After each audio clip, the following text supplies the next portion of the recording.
Pagi hari belum beranjak, hati senang karena akan makan rujak.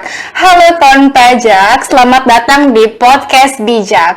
Podcast Bijak, podcast bincang pajak, merupakan media edukasi perpajakan dari Kanwil DJP Wajib Pajak Besar atau Kanwil LTO yang dibuat khusus oleh tim penyuluh pajak Kanwil DJP Wajib Pajak Besar. Senang sekali, saya Syifa akan menemani kawan pajak di video podcast episode kali ini. Hari ini saya ditemani oleh Mas Rifan, seorang fungsional penyuluh pajak ahli muda dari Kanwil DJP Wajib Pajak Besar. Selamat pagi, Pak Mas Rifan. Bagaimana kabarnya nih, Mas Rifan? Selamat pagi Mbak Siva dan selamat pagi juga kawan pajak semua. Alhamdulillah kabar baik, semangat dan bahagia selalu Mbak Siva. Mbak Siva juga apa kabar hari ini? Alhamdulillah baik dan semangat karena kita akan membahas mengenai tema perpajakan yang sangat menarik ya Mas Rifan. Oh. Baik, nah Mas Rifan dan kawan pajak semuanya, pada episode sebelumnya kita sudah membahas mengenai topik fasilitas dan insentif ya di kawasan ekonomi khusus dan juga pasca PPS ya, bagaimana mengenai kepatuhan wajib pajak. Nah, kali ini pada bincang pajak kali ini kita akan membahas mengenai PSAK 22, yaitu kombinasi bisnis dan aspek perpajakannya terkait dengan pelaksanaan Peraturan Menteri Keuangan nomor 56 garing PMK 010/2022 tentang penggunaan nilai buku atas pengalihan dan perolehan harta dalam rangka penggabungan, peleburan, pemekaran atau pengambil alihan usaha, serta Peraturan Direktur Pajak nomor per 21 garing PJ garing 2021 tentang tata cara pengajuan dan penerbitan keputusan mengenai penggunaan nilai buku atas pengalihan dan perolehan harta dalam rangka penggabungan, peleburan, pemekaran atau pengambil-alihan usaha. Nah, per 21 ini merupakan perubahannya ya Pak atas per 03 garing PJ garing 2021. Nah, mungkin berbicara tentang kombinasi bisnis ini, kawan pajak sudah sangat mengenal ya Pak, sudah kenal sekali mengenai apa itu kombinasi bisnis. Sering sudah mendengar tentang istilah merger, lalu konsolidasi, lalu akuisisi juga ya kawan pajak semuanya. Nah, kombinasi bisnis ini merupakan transaksi di mana pihak pengakuisisi memperoleh pengendalian atau satu atau lebih bisnis. Nah, kombinasi bisnis ini diatur dalam pernyataan standar akuntansi keuangan ya kawan pajak. Kombinasi bisnis merupakan salah satu cara dalam melakukan pengembangan usaha sehingga bisa menjadi lebih besar. Kombinasi bisnis memiliki tujuan agar perusahaan semakin lebih besar dan berkembang. Nah, dan ini pun diatur oleh pernyataan standar akuntansi keuangan, lebih tepatnya PSAK 22. Sebelum kita memastikan terkait dengan aspek perpajakannya, tentu saja kita akan mengupas bagaimana dari segi ketentuan akuntansinya nih Mas Rifan. PSAK ini sebenarnya mengatur apa aja sih Mas Rifan? Oke, baik Mbak Siva dan kawan pajak semuanya. Menarik kalau kita berbicara tentang kombinasi bisnis ya. Tadi secara umum sudah dijelaskan. Teman kawan pajak semua sudah sangat familiar ya dengan namanya merger, konsolidasi atau di PMK 56 nanti disebut dengan peleburan gitu kan, akuisisi. Nah, kalau berbicara tentang PMK 56 kita tidak lepas dari PSAK. Praktek bisnis secara komersil itu seperti apa? Nah, salah satu PSAK yang akan kita kupas ya, kaitannya dengan PMK 56 dan per 21 ini adalah PSAK 22. Nah, PSAK 22 ini bertujuan untuk meningkatkan relevansi, keandalan, dan daya banding dari informasi yang disampaikan oleh entitas pelapor ya dalam laporan keuangannya mengenai apa? Mengenai kombinasi bisnis dan dampaknya. Ya, kata kuncinya kombinasi bisnis. Baik, menarik nih Pak mengenai entitas pelapor. Jadi, entitas pelapor ini siapa sih Mas Rifan bagi kawan pajak yang belum tahu sebelumnya? Oke, Kalau kita berbicara pajak, umumnya kita sebut wajib pajak gitu ya. Kalau di kalangan praktek komersil di PSAK dikenal dengan nama ada entitas pelapor ya, yaitu pihak pengakuisisi atau acquirer gitu kan. Dan yang tidak kalah penting, Mbak Siva dan kawan pajak semuanya, PSAK ini juga akan mengatur ya informasi yang diungkapkan yang memungkinkan pengguna untuk mengevaluasi sifat dan dampak keuangan dari kombinasi bisnis ini. Jadi mudahnya ketika ada transaksi kombinasi bisnis, misalkan nanti akan memanfaatkan PMK 56, kawan-kawan pajak juga bisa memperoleh informasi dari laporan keuangan akibat penggunaan penerapan PSAK tersebut. Wah, tadi kan kita sudah menyinggung sedikit nih Pak mengenai kombinasi bisnis ini. Seperti apa yang dimaksud dengan kombinasi bisnis pada PSAK ini, Mas Rifan? Oke, ini pertanyaan yang sangat menarik dan harus kita tuntaskan di awal. Ya, kenapa? Karena di lapangan sering rancu. Karena kombinasi bisnis ini melibatkan aset dan kewajiban. Terkadang ada juga hanya aset yang dialihkan, gitu ya. Nah, suatu transaksi atau mungkin peristiwa lain, gitu ya, merupakan kombinasi bisnis dan akan menerapkan definisi dalam PSAK 22 ini dengan suatu persyaratan. Apa? Aset yang diperoleh dan liabilitas yang mungkin diambil alih merupakan suatu bisnis. Ya, jadi kalau unit usaha lah, kalau di dalam bahasa PMK 56 ini. Jadi ini menunjukkan bahwa restrukturisasi berupa pengambil alihan aset dan liabilitas merupakan satu kesatuan dalam segmen atau unit bisnis. Kalau misalkan ini ya, hanya semata-mata aset saja yang dialihkan atau yang dipindahkan, maka hal tersebut merupakan akuisisi aset, bukan merupakan kombinasi bisnis. Nah, kombinasi bisnis sebagai suatu transaksi atau mungkin peristiwa lain yang pihak pengakuisisi nanti akan memperoleh pengendalian atas satu atau lebih unit bisnis. Jadi bisa jadi nanti unit bisnis ini ada di entitas A, kemudian setelah kombinasi bisnis nanti akan ada di pengendalian pihak yang mengakuisisi. Nah, pihak pengakuisisi mungkin memperoleh pengendalian atas satu atau lebih pihak yang diakuisisi ini dengan beberapa cara. Nah, caranya seperti apa caranya agar memperoleh pengendalian itu? Bisa dengan mengalihkan kas, setara kas, atau aset lainnya, atau mungkin aset neto. Aset neto itu misalkan ada piutang dikurangi dengan cadangan piutang, gitu kan? Ini kan aset neto yang merupakan suatu bisnis. Jadi kalau di unit A gitu kan, atau divisi A gitu, ada asetnya, inilah nanti yang akan dilibatkan.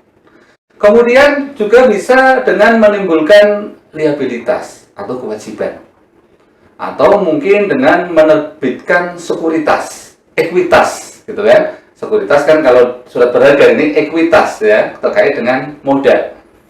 Atau memberikan lebih dari satu jenis imbalan. Atau bahkan dalam bisnis kita jumpai di situ tanpa mengalihkan imbalan, hanya berdasarkan kontrak tertentu.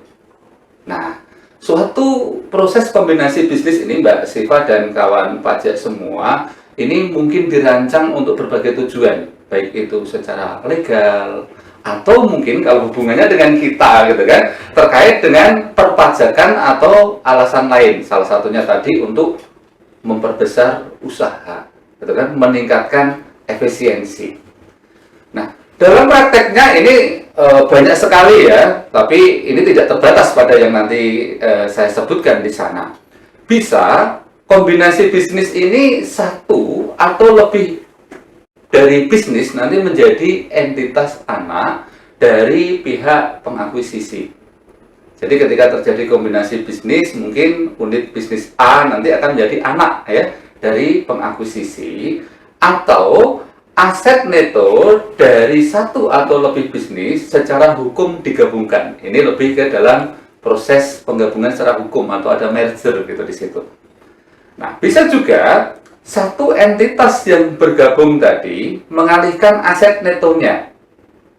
Jadi ada PT A gitu kan, bergabung, aset netonya dialihkan. Atau pemiliknya ya mengalihkan kepentingan ekuitasnya kepada entitas yang bergabung lainnya. Itu caranya gitu kan. Ada juga kalau tadi kan satu entitas mengalihkan. Ini ada beberapa entitas yang terlibat dalam kombinasi bisnis ini, di mana semua entitas yang bergabung akan mengalihkan aset netonya.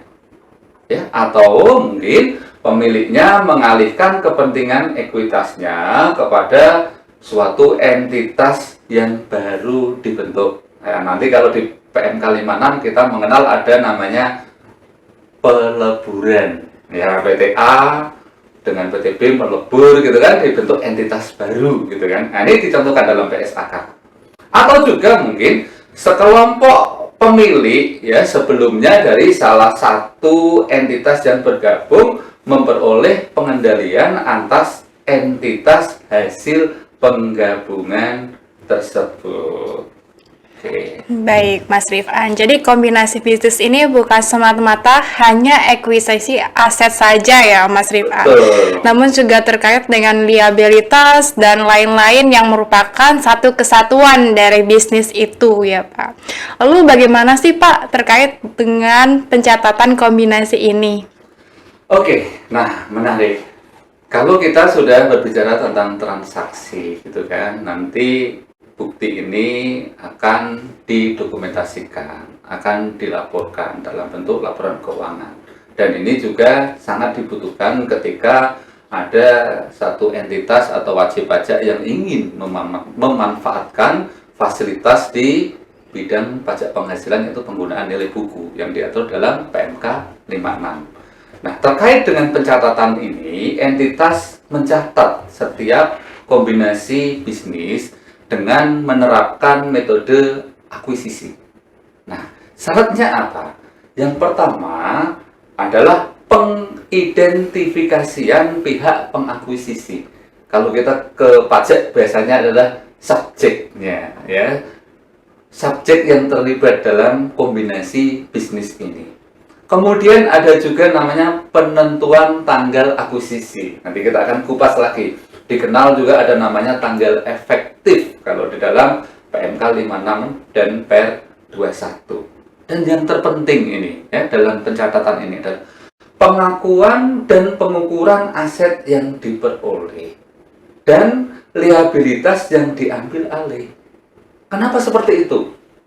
Jadi kalau kita berbicara kombinasi bisnis, ada peristiwa transaksi gitu ya. Kemudian nilai bukunya berapa, nilai transaksinya berapa. Di situ kan akan muncul adanya selisih atau gain di sana. Nah, Undang-Undang PPH memberikan fasilitas nanti boleh menggunakan nilai buku. Maka ini nanti penting untuk kita kaitkan pengukuran dan pengakuan di dalam PSAK 22 ini kalau wajib pajak akan memanfaatkan PMK 56. Dan tentu kepentingan non pengendali pihak yang diakuisisi. Nah, terakhir terkait dengan pencatatan ini, ya tadi sudah disinggung di awal, pengakuan dan pengukuran goodwill atau keuntungan dari pembelian jika pembelian ini dengan diskon. Tapi ini dengan catatan ya, nanti kita bisa perdalam. Kalau nanti menggunakan nilai buku, berarti isu dari mungkin adanya goodwill atau diskon ini akan kita diskusikan lebih lanjut di diskusi-diskusi berikutnya. Baik, tadi Mas Rifan sudah bilang tentang PMK 56 ya. Nah, sebelum melangkah lebih lanjut ke definisi setiap hal yang disebutkan tadi, mau minta spill dulu dong Mas Rifan terkait dengan aspek perpajakannya ini. Oke, Mbak Siva dan kawan pajak semuanya. Jadi berbicara kombinasi bisnis gitu, kita tidak lepas tadi hubungannya dengan PMK 56. Nah, terkait dengan PMK 56 ini, kira-kira kombinasi bisnis ini erat kaitannya ya dengan pengalian harta dalam rangka penggabungan. Nah, ini bahasa yang ada dalam Undang-Undang PPH sebenarnya juga. Penggabungan usaha, kemudian ada peleburan usaha, ada pemekaran usaha atau pengambil alihan usaha. Nah, mengapa demikian? Ya, atas semua transaksi tersebut yang tadi saya jelaskan, ada proses pengalihan, baik itu seluruh atau sebagian dari harta dan kewajiban. Dan setidaknya dari satu entitas kepada satu entitas lain atau mungkin lebih gitu ya. Tentu saja hal ini akan berdampak kepada kepentingan non pengendali pihak yang diakuisisi. Nah, dalam hal ini pihak yang mengalihkan harta dan kewajiban ada yang dibubarkan, ya kayak kasus merger gitu kan, ya yang bergabung dia dibubarkan. Ya. Ada yang meleburkan diri, ya dengan tetap tidak ada konsolidasi, likuidasi. Jadi ada yang dibubarkan, ada yang eksis gitu kan. Pilihan-pilihan itu ada. Nah, tentu saja yang terkait erat dengan PSAK 22 adalah pihak yang mengakuisisi, Mbak Siva, ya, alias menerima pengambil alihan aset dan liabilitas. Nah, pihak yang menerima aset ya dan liabilitas ini tentu berkepentingan nanti bagaimana mencatatnya. Begitu juga dengan pihak yang mengalihkan. Nah, kalau kita lihat tarik kaitannya kegiatan kombinasi bisnis ini dengan regulasi yang ada di Undang-Undang PT. Karena sebagian besar kombinasi bisnis ini melibatkan perseroan terbatas, Mbak Siva. Nah, berdasarkan Undang-Undang PT maupun Undang-Undang PPH, nilai perolehan atau pengalian dari pihak yang mengalihkan dan yang menerima tadi ya, akan diukur dengan menggunakan harga pasar. Jadi defaultnya sebenarnya sama, harga pasar. Nah, cuma timbul pertanyaan, kalau harga pasar bayar pajak dan Pak gitu kan selisihnya. Nah, untuk itu di dalam Undang-Undang PPH dimungkinkan penetapan nilai pengalihan atau peralihan oleh Menteri Keuangan. Maksudnya apa? Dengan persetujuan Menteri Keuangan yang akan ya dilimpahkan kepada Dirjen Pajak, boleh nanti menggunakan nilai buku. Ya, dengan demikian PMK 56 inilah yang kemudian dapat dimanfaatkan oleh wajib pajak, oleh entitas tadi untuk menggunakan nilai buku baik atas pengalihan harta maupun atas perolehannya bagi yang mengakuisisi. Baik, Mas Rifan, jika berkaca dari uraian yang baru saja dijelaskan, sepertinya kita bisa mulai melakukan identifikasi pihak pengakuisisi ya, Mas Rifan, atau subjeknya tadi. Nah, kira-kira dari aspek PMK 56 seperti apa nih, Mas Rifan? Oke, tadi sudah kita kasih pengantar ya, Mbak Siva. Jadi ketika kita berbicara tentang kombinasi bisnis, ada pihak yang mengakuisisi dan ada pihak yang diakuisisi. Nah, kalau kita kaitkan nanti dengan PMK 56 ya, identifikasi ini sangat penting dan nanti akan ditentukan satu mungkin bahasa yang akan kita kenalkan kepada kawan pajak semua terkait namanya business purpose test-nya. Nah, seperti apa business purpose test itu? Yang pertama, kalau kita berbicara kombinasi, tujuan utama dari kombinasi bisnis baik berupa penggabungan usaha, gitu kan, atau peleburan usaha, pemekaran usaha, atau pengambil alihan usaha ini untuk menciptakan sinergi usaha yang kuat dan memperkuat struktur permodalan, serta ini yang penting, tidak dilakukan untuk penghindaran pajak.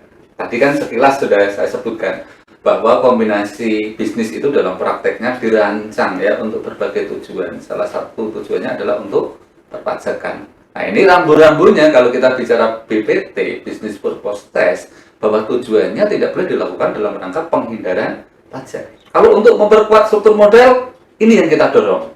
Kenapa? Kalau nanti entitas ini bergabung, melakukan kombinasi, akan menjerit laba yang bagus, ekonomi juga terdorong, pajak juga akan memperoleh hasilnya ya Mbak Siva ya. Nah, yang kedua, kegiatan usaha dari wajib pajak yang mengalihkan harta, berarti ini kan pihak yang diakuisisi ya. Sebelum terjadinya kombinasi bisnis, baik itu penggabungan, peleburan, atau pengambil alihan usaha terjadi, wajib dilanjutkan oleh wajib pajak yang menerima pengalihan harta paling singkat 5 tahun setelah tanggal efektif. Nah, ini penting. Jadi ini untuk memperkuat yang tadi. Jadi silahkan, kombinasi bisnis dirancang untuk memperkuat struktur permodalan, untuk memperbesar usaha, silahkan. Nah, salah satu nanti parameter yang diatur dalam PMK 56 ini, kegiatan usaha dari wajib pajak yang mengalihkan harta ini dilanjutkan. Jadi jangan sampai gitu kan, hanya seperti menjual harta saja. Tapi tadi isu bisnis ini ya biasanya berkaitan erat dengan harta. Oke. Kemudian yang ketiga, kegiatan usaha wajib pajak yang menerima harta ya dalam kombinasi bisnis baik penggabungan, peleburan, pemekaran atau pengambil alihan usaha ini juga tetap berlangsung ya paling singkat 5 tahun setelah tanggal efektif. Ya intinya dari proses kombinasi bisnis ini baik yang mengalihkan atau yang menerima ya terus ya usahanya dilanjutkan. Nah, yang keempat ini memang ada semacam pengaturan khusus dalam PMK 56 terkait dengan identifikasi pihak yang melakukan akuisisi ini. Nanti harta berupa aktiva tetap. Ya, kenapa aktiva tetap ini diatur? Karena ini kan suatu sumber daya yang dimiliki oleh perusahaan tadi untuk mengoperasikan bagaimana kegiatan usaha yang atas tadi dapat berlangsung. Nah, harta berupa aktiva tetap yang dimiliki oleh wajib pajak yang menerima harta yang berasal dari kombinasi bisnis, penggabungan, peleburan, pemekaran atau pengambil alihan ini tidak boleh dipindah tangankan oleh wajib pajak yang menerima harta paling singkat 2 tahun ya sejak tanggal efektif. Itu. Nah, oke Mas Rifan. Ngomongin soal tanggal nih Mas Rifan, penting nih ditunggu-tunggu Mas. Kalau tanggal gajian. Nah, tapi kalau tanggal akuisisi itu bagaimana sih penentuannya Mas Rifan? Oke, kawan pajak semuanya. Nah, peristiwa ini betul tadi yang dikatakan oleh Mbak Siva. Tadi Mbak Siva ngomong tanggal gajian, saya mikir ini tanggal gajian atau tanggal jadian gitu. saya mendengarnya tanggal jadian, bukan tanggal gajian. Ya, kita kembali ke topik ini. Tanggal akuisisi ini adalah tanggal pihak pengakuisisi memperoleh pengendalian ya, atas pihak yang diakuisisi atau sering disebut sebagai tanggal penutupan. Nah, ini sama dengan tadi yang di awal saya sebut ada namanya tanggal efektif yang diatur di dalam PMK 56 dan PER 21. Apa itu tanggal efektif? Ya, tanggal efektif adalah tanggal berlakunya penggabungan, peleburan, pemekaran atau pengambil alihan usaha sebagaimana dimaksud dalam ketentuan peraturan perundang-undangan. Ya, kalau kita memakai bahasa gaulnya PSAK 22 tadi adalah tanggal terjadinya kombinasi bisnis gitu kan, tapi ini spesifik disebutnya ya, penggabungan, peleburan, pemekaran dan pengambil alihan usaha. Terkait tanggal efektif ini penting ya. Kenapa? Karena ketika terjadi peristiwa kombinasi bisnis, maka ini harus dilakukan cut off. Dan PER 21 kita di situ mensyaratkan ada namanya laporan keuangan pro forma. Jadi per tanggal efektif, per tanggal jadiannya Mbak, jadian kombinasinya. Jadi laporan keuangan pro forma per tanggal efektif untuk penggabungan, peleburan, pemekaran atau pengambil alihan yang sekurang-kurangnya nanti berupa laporan laba rugi. Ya, laporan posisi keuangan dan yang penting ini catatan atas laporan keuangan. Nah, ini disyaratkan. Nanti kita bahas. Karena catatan atas laporan keuangan ini merupakan sarana untuk memberikan informasi kepada user, khususnya Dirjen Pajak, untuk mengetahui seperti apa skema kebijakan dari kombinasi bisnis yang dilakukan. Dan ini yang disusun dengan cara yang lazim sesuai standar akuntansi keuangan yang berlaku di Indonesia. Artinya nggak salah kita membahas PSAK 22 ini. Karena nanti penyajiannya juga akan ikut dengan standar akuntansi keuangan yang ada di Indonesia, yaitu PSAK 22. Nah, selain itu, wajib pajak yang mengalihkan harta dan menerima harta akan menyusun laporan keuangan, ya, sama yang sesuai dengan SAK tadi gitu kan, pada H-1. Nah, jadi ada laporan keuangan per tanggal efektif, pro forma namanya, dan ada laporan keuangan H-1 sebelum tanggal efektif. Seperti apa posisinya? Kemudian ketika tadi misalkan kita ambil contoh merger, pas merger seperti apa? Dan ini harus disusun berdasarkan prinsip yang lazim digunakan di suatu negara. Kalau di Indonesia ya SAK tadi, PSAK. Nah, yang terpenting ada satu persyaratan yang mungkin perlu kawan pajak catat terkait dengan laporan keuangan pro forma dan laporan keuangan H-1 ini. Ini harus didukung oleh dokumen pernyataan dari seluruh komisaris ya, yang menyatakan bahwa laporan keuangan pro forma tadi, laporan keuangan H-1 ini telah disusun dengan sepengetahuan pemegang saham. Oke Mas Rifan, tadi dari awal disebutkan laporan keuangan yang disusun oleh pengakuisisi harus memenuhi prinsip dan persyaratan ya Mas. Nah, terkait dengan pengakuan dan pengukuran aset yang diperoleh, liabilitas yang diambil alih, dan kepentingan non pengendali di pihak diakuisisi itu bagaimana ya Mas Rifan? Oke, nah ini kita sudah mulai ke teknis. Jadi ketika nanti suatu saat gitu kan, kawan pajak akan mengajukan permohonan penggunaan nilai buku, laporan keuangan nanti bagaimana prinsip pengakuan sudah mulai kita bahas di sini ya Mbak Siva dan kawan pajak semua. Nah, terkait dengan prinsip pengakuan ini, pada tanggal akuisisi ya, tanggal efektif tadi, pihak pengakuisisi mengakui ya, terpisah dari goodwill tentunya ya. Karena goodwill ini kan akan hitung-hitungan nilai wajar ketika ada appraisal. Nah, dalam prakteknya kadang KJPP gitu ya. Aset teridentifikasi yang diperoleh. Jadi kalau goodwill kan tidak teridentifikasi. Kalau aset yang ada di catatan ya, bisa dilihat diserah terimikan dalam berita acara, itu namanya aset teridentifikasi. Liabilitas yang diambil alih dan kepentingan pihak yang diakuisisi, pihak kepentingan non pengendali, karena sekarang dia diakuisisi. Nah, berdasarkan PSAK, kualifikasi pengakuan sebagai bagian dari penerapan metode akuisisi memenuhi definisi aset dan liabilitas dalam kerangka konseptual pelaporan keuangan. Oke.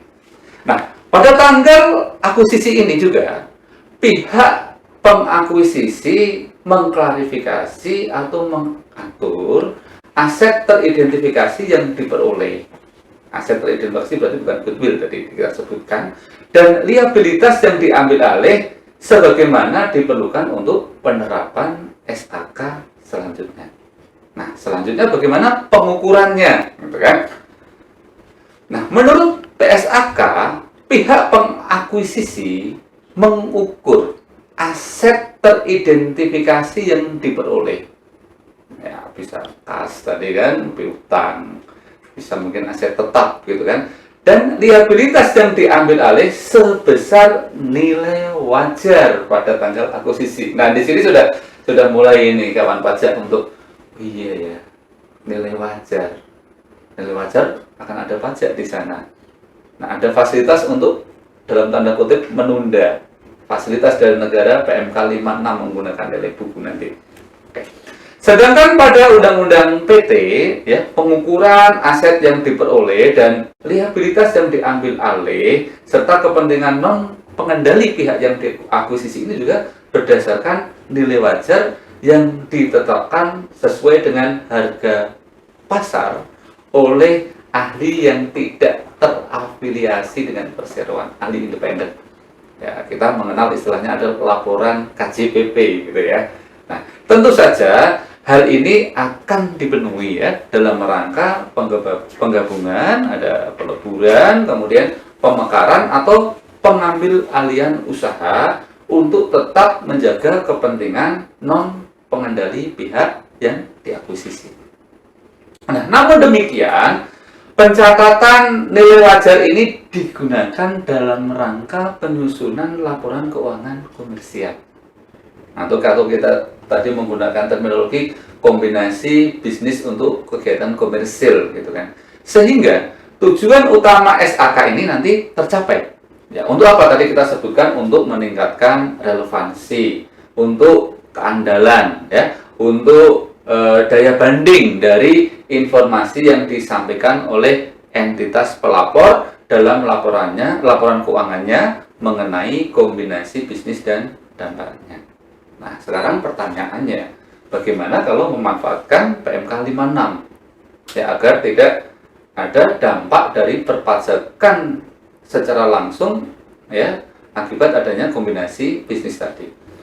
Karena memanfaatkan PMK 56 dan secara perpajakan akan menggunakan nilai buku, maka harta dan kewajiban yang dialihkan tadi akan dilaporkan dalam SPT tahunan PPh Badan dengan menggunakan nilai buku.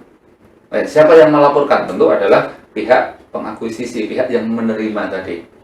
Jadi mudahnya untuk konsep PMK 56 ini tadi, harta hanya akan dipindahkan saja oleh catatannya yang mengalihkan dengan yang dialihkan. Nilainya harus sama persis.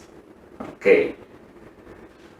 Nah, wajib pajak yang menerima pengalihan harta dalam rangka pembabungan, ya, dalam rangka peleburan, dalam rangka pemekaran, atau pengambil alihan ini juga akan mencatat nilai peralihan harta tadi, nilai perolehan harta tadi, sesuai dengan nilai buku yang tercantum dalam pembukuannya entitas yang mengalihkan.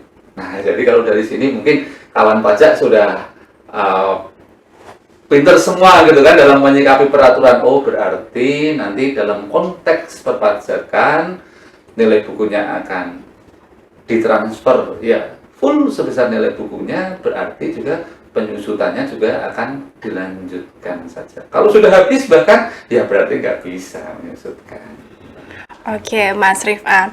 Kalau terkait dengan perusahaan-perusahaan besar atau perusahaan yang bagus ya, Mas Rifan, biasanya kan mencatat goodwill di bagian aset nih, Mas.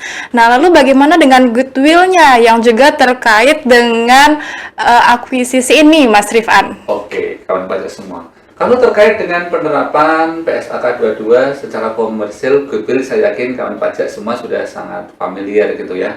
Tapi kalau akan memanfaatkan PMK 56 perlu kita kupas di sini.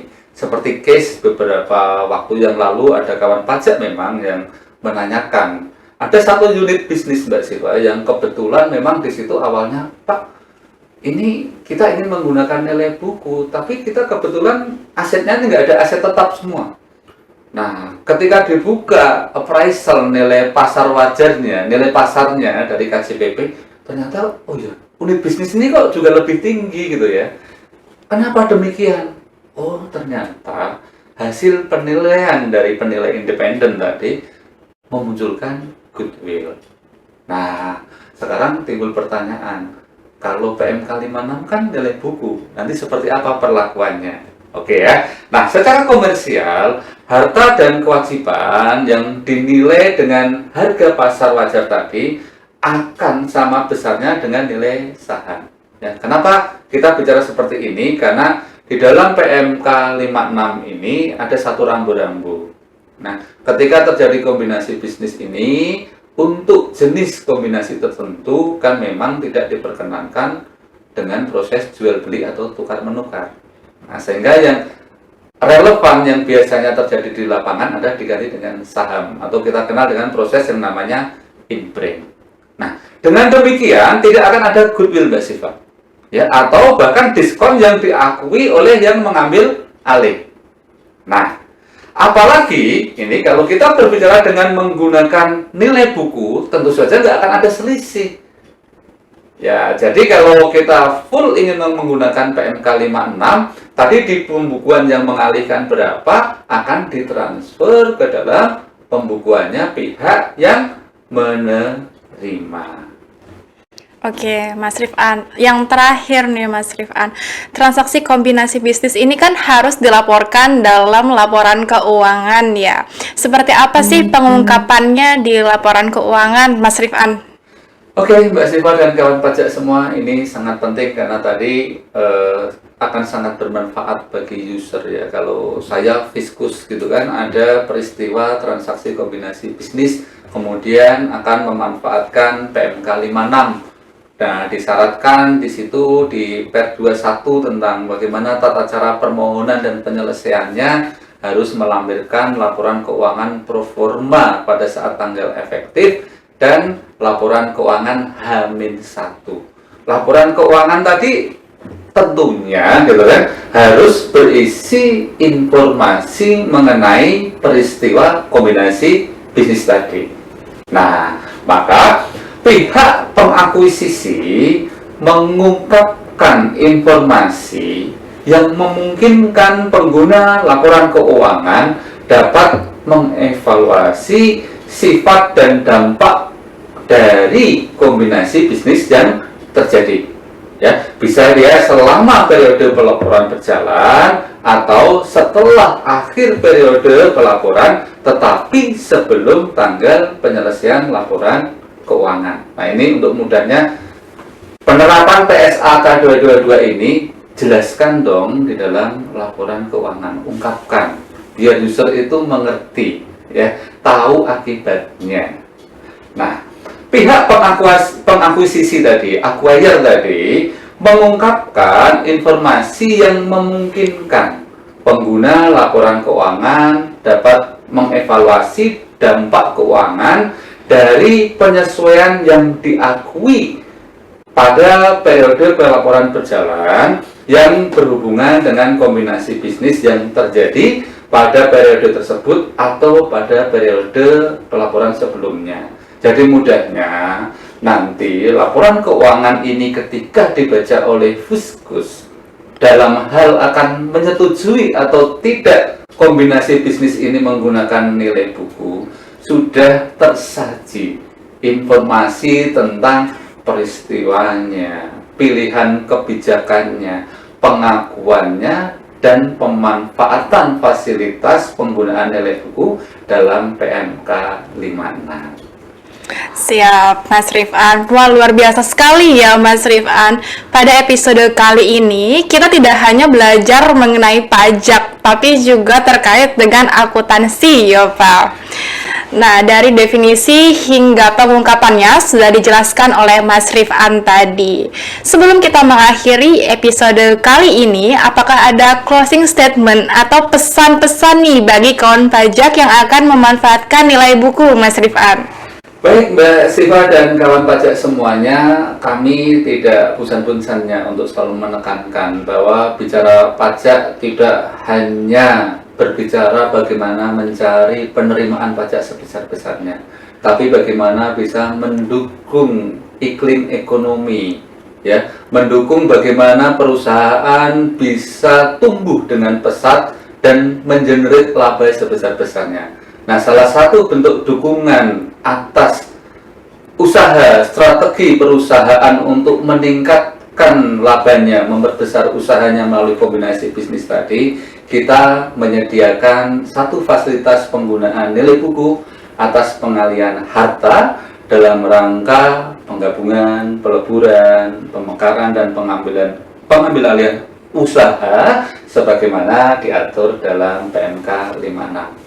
Tentu penerapannya ini tidak lepas dari PSAK 22 tentang kombinasi bisnis yang nanti akan kita lihat di dalam laporan keuangan pro forma pertanggal efektif dan laporan keuangan H-1 sebelum tanggal efektif ketika wajib pajak mengajukan permohonan penggunaan nilai buku atas kombinasi bisnis yang dilakukan. Baik, terima kasih atas closing statement-nya ya Mas Rifan. Terima kasih atas kehadiran dan juga penjelasannya yang sangat baik sekali. Bagi kawan pajak, kami ucapkan terima kasih juga karena sudah bersama kami hingga akhir menit-menit terakhir episode Bincang Pajak kali ini. Jangan lupa untuk subscribe channel YouTube Kanwil DJP Wajib Pajak Besar ya Mas Rifan, serta like, komen, dan share juga untuk podcast bijak episode hari ini. Bagi kawan pajak yang ingin request tema terkait dengan edukasi perpajakan, bisa langsung komen di video YouTube kami atau melalui saluran komunikasi Kanwil DJP Wajib Pajak Besar lainnya. Nah, semoga video ini bermanfaat bagi kawan pajak dan dapat membantu kawan pajak untuk menjadi wajib pajak yang baik dan patuh ya Mas Rifan. Karena dengan pajak kuat, Indonesia maju. See you, sampai bertemu pada podcast bijak selanjutnya. Bye-bye.